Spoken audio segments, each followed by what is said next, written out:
नमस्कार, मैं अमित कश्यप और आप देख रहे हैं हंगामा टाइम्स। तमाम उत्तर प्रदेश की बड़ी खबरों को देखने के लिए अब वन स्टॉप हंगामा टाइम्स को सब्सक्राइब करें, बेल आइकन दबा लें ताकि सबसे पहले ताज़ा अपडेट पहुंचे आपके पास। नमस्कार, मैं एकता और फिर हाजिर हूं चुनाव यात्रा में, जहां हम जाकर लोगों से बात कर रहे हैं विधानसभा चुनाव का, जहां सभी को इंतजार था। 2022 का इंतजार था, चलो 2022 आ गया। अब इंतजार था विधानसभा चुनाव का, वो भी आ गया, तारीख भी आ गई, परिणाम की भी आ गई, प्रत्याशी भी घोषित हो चुके हैं। और आज हम ऐसे एक प्रत्याशी के साथ हैं जो लोकप्रिय चेहरा है अपने इलाके का। विधानसभा चुनाव में सभी पार्टियों ने कमर कस के रखी है कि वो अपनी पार्टी को जीत के आएंगे, उनकी सरकार बनेगी, साथ में जनता का प्यार भी भरपूर मिलेगा। जहां कुछ धर्म की राजनीति हो रही है, कुछ अपने मुद्दों को लेकर आ रहे हैं। आज हमारे साथ है प्रत्याशी, आम आदमी पार्टी के घोषित प्रत्याशी हमारे साथ हैं। इनका नाम है आलोक सिंह। आलोक सिंह जी 173 विधानसभा चुनाव के प्रत्याशी हैं और आज हमारे साथ हैं। उनका पूरा जो टीम है वो भी हमारे साथ है, जहां खुशी भी है और कुछ नई चुनाव में कुछ नया करने की और जनता को बहुत कुछ देने की बात हो रही है। क्या बात है और क्या किन नीतियों के साथ, किन वादों के साथ वो उतर रहे मैदान में, और आम आदमी पार्टी का लखनऊ में, उत्तर प्रदेश में कैसे विकास आएगा। दिल्ली में तो है सरकार, लेकिन लखनऊ में या उत्तर प्रदेश में किन इरादों के साथ आ रहे हैं, जनता का क्या प्यार मिलेगा। चलिए सीधे रुख करते हैं आलोक जी का। आलोक जी, आपका बहुत स्वागत है। धन्यवाद सर, सबसे पहले आप ये बताइए क्या रणनीतियां हैं, क्या उत्तर प्रदेश जनता से कहना चाहते हैं आप? देखिए, उत्तर प्रदेश की जनता से तो हम एक बहुत ही सिंपल, एक साधारण बात कह रहे हैं कि हमें मौका दीजिए। जो टैक्स का पैसा सरकार के पास जाता है उसका हम अच्छे से इस्तेमाल करके दिखाएंगे। सही कामों के लिए हम उसका इस्तेमाल करेंगे, जैसे दिल्ली में हुआ है। दिल्ली में हम सब जानते हैं कि सरकारी स्कूल बेहतर हुए हैं, बेहतर ही नहीं शानदार हुए हैं, अस्पताल अच्छे हैं और तमाम और तरीके के काम हुए हैं जिस पे कि टैक्स का पैसा लगा है।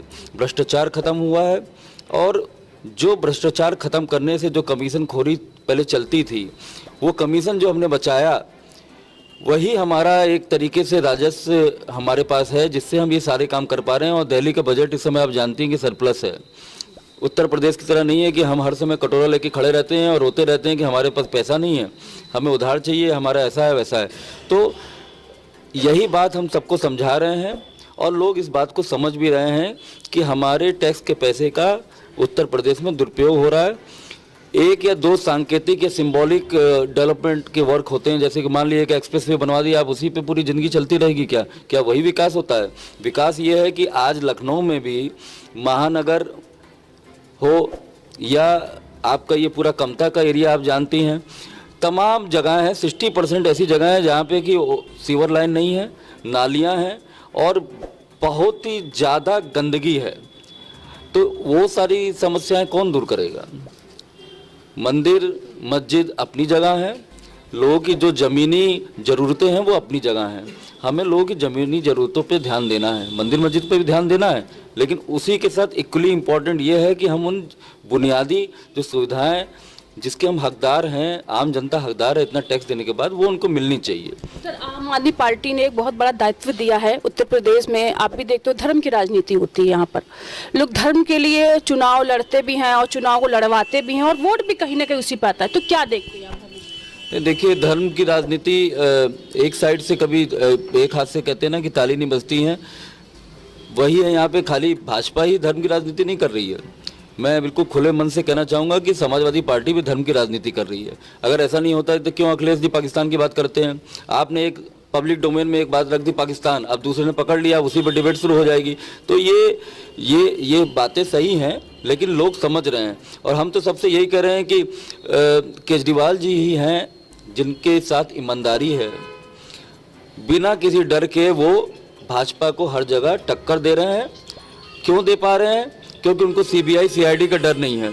और पार्टियों के जो नेता हैं सर्वोच्च पद पे बैठे हुए हैं, उनको सीबीआई सीआईडी का हमेशा डर लगा रहता है, इसीलिए वो खुल के काम नहीं कर पाते हैं। तो ऐसा नहीं है कि लोग धर्म की राजनीति को ही चाहते हैं, प्रेफर करते हैं। लोग विकास चाहते हैं, जो सच्चा विकास होता है उसको लोग चाहते हैं। भाजपा ने सर ये जरूर कहा है कि विकास जो किया है सरकार वो सिर्फ भाजपा सरकार ने किया उत्तर प्रदेश में, इससे पहले किसी सरकार ने वो विकास नहीं किया। जो विकास लेकर आया है वो भाजपा सरकार है। नहीं, आप मुझे बताइए कि कौन सा लखनऊ को ही ले लें, लखनऊ में कौन सी ऐसी एक बिल्डिंग बनवा दी है जहाँ पे कि कुछ टेक्नोलॉजी कंपनी जाके अपने ऑफिस खोल सके? आप मुझे बता दीजिए, पूरे लखनऊ में ऐसा कोई भी ऑफिस नहीं है, ऐसी कोई भी जगह नहीं है। कोई भी एक नया आपने इंटर कॉलेज बनवाया हो वो बता दीजिए, जो कि हमारे क्षेत्र की समस्या भी है कि यहाँ पे एक ही बॉयज़ कॉलेज है और दूसरा कोई है ही नहीं। या मान लीजिए कि हमारा क्षेत्र जो है पूर्वी बहुत बड़ा है, सबको लोहिया ही आना पड़ता है, विकास नगर हो चाहे जब सब लोहिया में आते हैं। अगर आपने उसके लिए क्या किया? कुछ नहीं किया। तो कोई, मुझे तो कुछ नहीं दिखता है कि विकास नहीं दिखता। अब इनका विकास होल्डिंग में ही चलता है क्योंकि इनके पास प्रचार के साधन है, पैसा है जो हमसे लूटा हुआ है। आज बताइए, ये एक बात सबको मालूम है कि भाजपा का 60,000 करोड़ का बजट है उत्तर प्रदेश का, तो वो कहाँ से पैसा आया? वो किसका पैसा है? ये बातें लोगों को समझनी पड़ेंगी। अगर हम ये चाहते हैं कि हमारे पैसे से ये नेता और अधिकारी जो है वो बाराबंकी, सीतापुर, हरदोई में जाके ज़मीनें खरीदें, ऐश करें, तो ठीक है, आप उनको वोट करते रहिए। लेकिन अगर सही में आपको डेवलपमेंट देखना है, विकास देखना है, अपने टैक्स के पैसे का अच्छा इस्तेमाल देखना है, तो आपको आम आदमी पार्टी को मौका देना पड़ेगा। यही बात हम लोगों को समझा रहे हैं। अच्छा सर, सभी पार्टियां एक तो बेरोजगारी और फिर महिलाओं की सुरक्षा की बात करती हैं कि महिला की सुरक्षा हमारे सरकार में होगी, उनके सरकार में नहीं थी। तो आपको क्या लगता है, आम आदमी पार्टी अगर आएगी तो उत्तर प्रदेश में जो महिलाओं की स्थिति है वो उसकी स्थिति में कुछ विकास होगा? बिल्कुल होगा। देखिए, दिल्ली में भाजपा ने डर के हमें पुलिस नहीं दी है। आप जानते हैं सरकार के अंडर में पुलिस नहीं है। उसके बावजूद आप ये देखें कि हमने बसों में अपने मार्शल लगाए, जो उनको सैलरी जो है वो दिल्ली गवर्नमेंट दे रही है, सीसीटीवी कैमरे लगे। और आपने ये देखा होगा कि 3 साल से 4 साल से आपको कोई ऐसी घटना नहीं सुनने में आई होगी जब ऐसा कुछ हुआ हो, क्योंकि हम अपनी तरफ से सारे हम जो भी कर सकते हैं वो सारी चीज़ें, सिक्योरिटी मेजर्स हम लोग ले रहे हैं, बावजूद इसके कि दिल्ली पुलिस हमारे अंडर में नहीं है। तो पक्का है कि हम यहाँ पे आएंगे तो वही सब यहाँ भी करके दिखाएंगे। दिल्ली और यहाँ की सिचुएशन में थोड़ा अंतर यह है कि दिल्ली में महिलाएं भी नौकरी के लिए बाहर निकलती हैं, तो उनकी ज़रूरतें थोड़ी सी अलग प्रकार की। यहाँ पे आपने देखा होगा कि बसों का उतना ज़्यादा प्रयोग नहीं होता, लेकिन और बहुत सारे तरीके हैं जिससे कि हम उनको ये एहसास दिलाएंगे और एहसास उनको होगा कि उनके लिए किया जा रहा है, काम किया जा रहा है। और एक बात मैं ये कहना चाहता हूँ कि हमारी, क्योंकि आम आदमी पार्टी की और उनके सारे कैंडिडेट्स की और उनके सारे कार्यकर्ताओं की नीयत बड़ी अच्छी है, इसलिए हम लोग जो भी काम अपने हाथ में लेते हैं वो हम पूरा करके दिखाते हैं, क्योंकि हमारी नीयत अच्छी है और नीतियां तो अच्छी ही हैं, पॉलिसीज अच्छी ही हैं। सर, कहीं ना कहीं प्रचार और प्रसार से देखा जाए तो भाजपा और समाजवादी पार्टी जो हर तरह से प्रचार प्रसार कर रही, कहीं ना कहीं आम आदमी पार्टी को थोड़ा सा कम वो नहीं मिल रहा, समय भी कम मिला या फिर लोग जनता के बीच में? देखिए, एक उन लोगों का आप संगठन कहें या पैसे से बनाए हो संगठन कहें, वो तो ऑब्वियसली मजबूत होगा ही, क्योंकि उनके पास पैसा है। अगर मान लीजिए कि आप ही को चैनल को आपके कोई 2 करोड़ उठा के दे देता है, तो आप 10 लोग और हायर कर लोगे, 20 लोग और हायर, 50 लोग और थोड़ा ग्रो करोगे। तो उनके पास अनाप शनाप पैसा है जो हमारा और आपका ही है, तो वो तो ठीक बात है कि उनके पास प्रचार के साधन है क्योंकि उनके पास पैसा है। लेकिन कोई भी क्रांति पैसे से नहीं आती, ये आप भी जानती हैं। दिल्ली में भी 2013 में हमारे पास कोई पैसा नहीं था, लोग घरों से निकले थे, क्रांति आई थी। तो यहाँ पे भी वैसे ही होगा। हम जो कर रहे हैं इस समय, हम लोगों से कनेक्ट कर रहे हैं, डोर टू डोर कैंपेन कर रहे हैं, जो कि कोई नहीं कर रहा है, और यही हमारे तरीके हैं। हमने ऐसा नहीं है कि हमें इलेक्शन कमीशन ने कहा कि आप खाली डोर टू डोर ही कर सकते हैं तभी हम कर रहे हैं। हम लोग तो ये 2 महीने से कर रहे थे, 4 महीने से कर रहे थे, 6 महीने से कर रहे थे। तो हमारा लोगों से ज़्यादा अच्छा कनेक्ट है, और हम सबको यही समझा रहे हैं कि इलेक्शन आते आते ऐसा माहौल बनाया जाएगा कि एक खेमा इधर की हो जाएगा, एक खेमा इधर। तो ये आप मैच फिक्सिंग ना होने दें। आप इस बार ना किसी को हराने के लिए ना जिताने के लिए, आप मुद्दों पे वोट करिए, काम पे वोट करिए, और लोग इस बात को समझ रहे हैं। और लोगों की गारंटी कार्ड से और आपके गारंटी कार्ड में क्या अंतर है? देखिए, हमारे गारंटी कार्ड में तो सबसे पहले केजरीवाल जी की गारंटी है, वही एक अपने आप में एक अलग है, क्योंकि उन्होंने जो कहा वो किया है।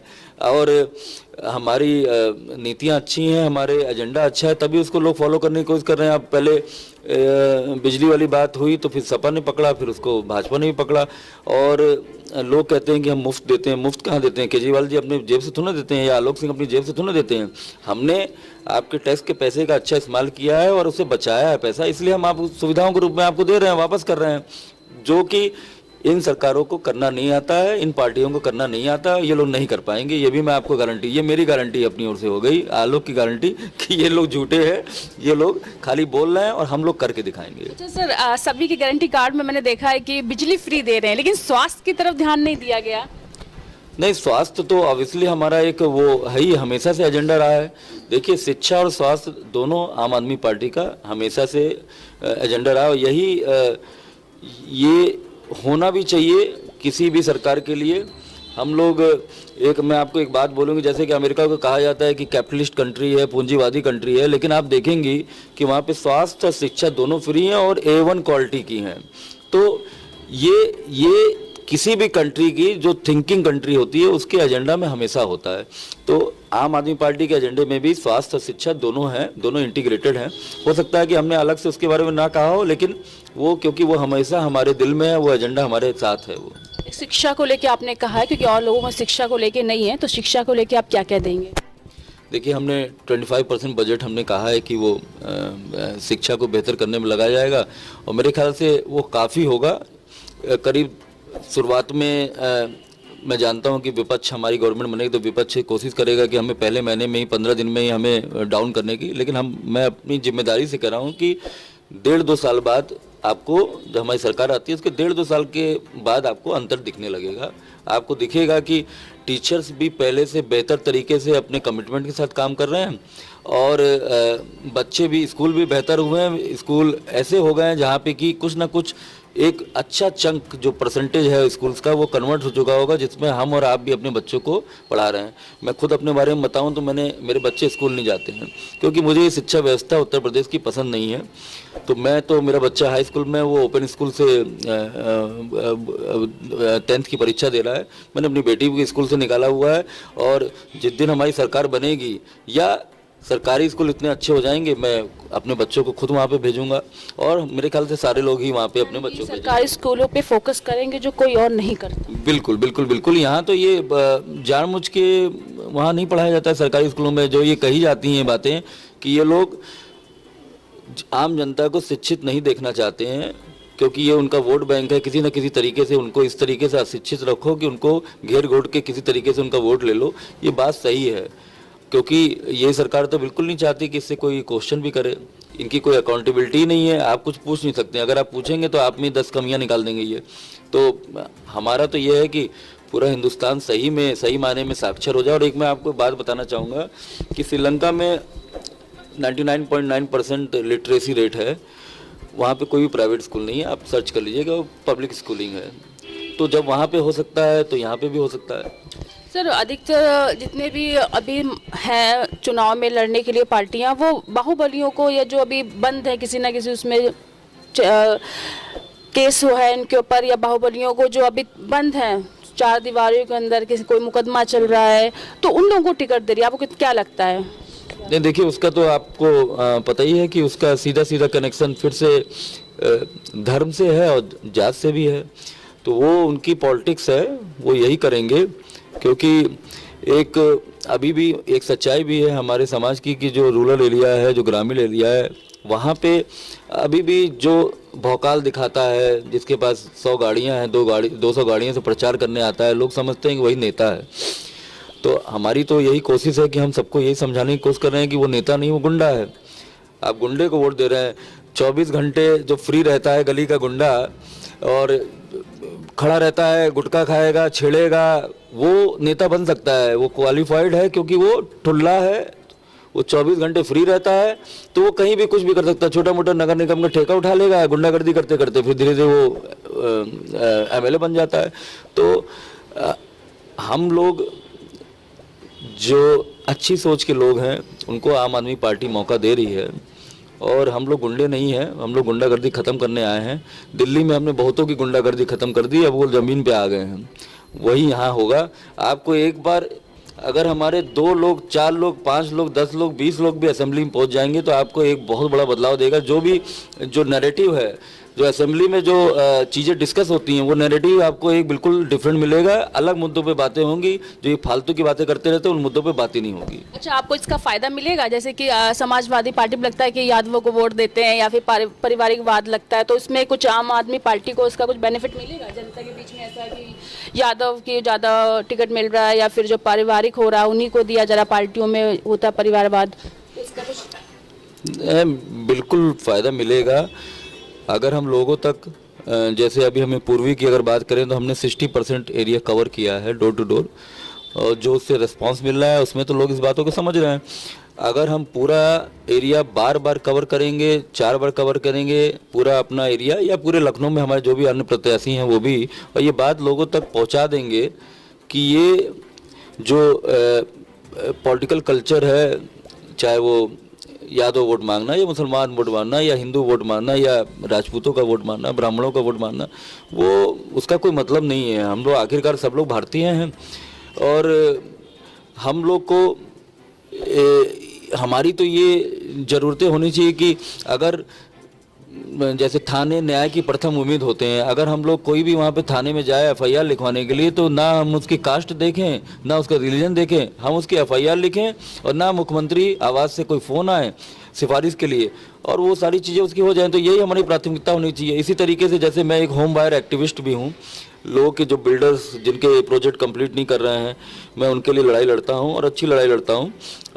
नेशनली मुझे जानते भी हैं लोग कि मैं ये काम करता हूँ, तो मैं उसके लिए भी कहता हूँ। जैसे कि विकास प्राधिकरण है, वो भी होम बायर्स के लिए न्याय की प्रथम उम्मीद है। अगर हम विकास प्राधिकरण को फिक्स कर देंगे, वहाँ की समस्याएं वो कर देंगे, मान लीजिए जैसे उसकी कोई लोक अदालत नहीं है, अगर हम वहाँ पे एक ऐसी अदालत बना देंगे लखनऊ विकास प्राधिकरण में, जहाँ पे 3 महीने में सुनवाई होकर रिजल्ट आएगा, तो मेरे ख्याल से 90% केसेस ये रेरा में या कंज्यूमर फोरम में जाएंगे नहीं। तो इस तरीके के हम लोग रिफॉर्म्स लाने की कोशिश करेंगे, जो कि इन लोग की सोच ही नहीं है। अभी तो लखनऊ विकास प्राधिकरण एक भ्रष्टाचार का अड्डा है, जिसकी पहुँच है वो कमर्शियल प्रोजेक्ट्स वो करवा ले जाता है, वो रेजिडेंशियल प्रोजेक्ट जो है वो वहाँ से अप्रूव करा ले जाता है, और जो आवंटी हैं वो हमेशा सफ़र करते हैं। अच्छा, आपके क्षेत्रवासी जो आपको देख रहे हैं, तो जीतने के बाद जो उनको आपका जो उनका प्यार आपको मिलेगा, आप जीतोगे, उसके बाद क्षेत्रवासियों के लिए क्या है, क्या गिफ्ट के तौर पे क्या कहना चाहेंगे?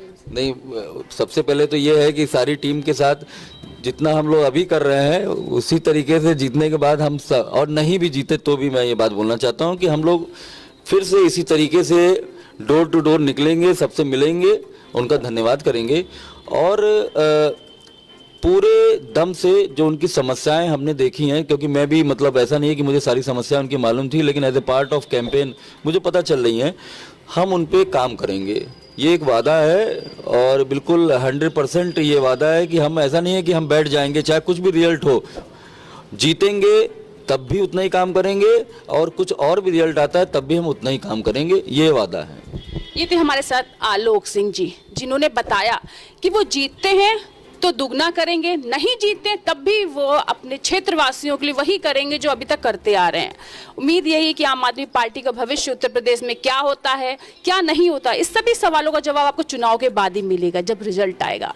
हम सभी की बहुत सारी ऐसी सवाल रहते हैं सभी पार्टियों से कि वो जीतने के बाद क्या करते हैं, लेकिन कुछ ऐसे लोग भी होते हैं जो ये कहते हैं कि अगर हम नहीं जीतते हैं फिर भी हम अपने क्षेत्रवासियों के लिए वो सब करेंगे, वो सभी चीजें करेंगे जो जीत के कर सकते थे। चलिए, इसी के साथ मैं एक आपसे इजाजत लेना चाहती हूँ।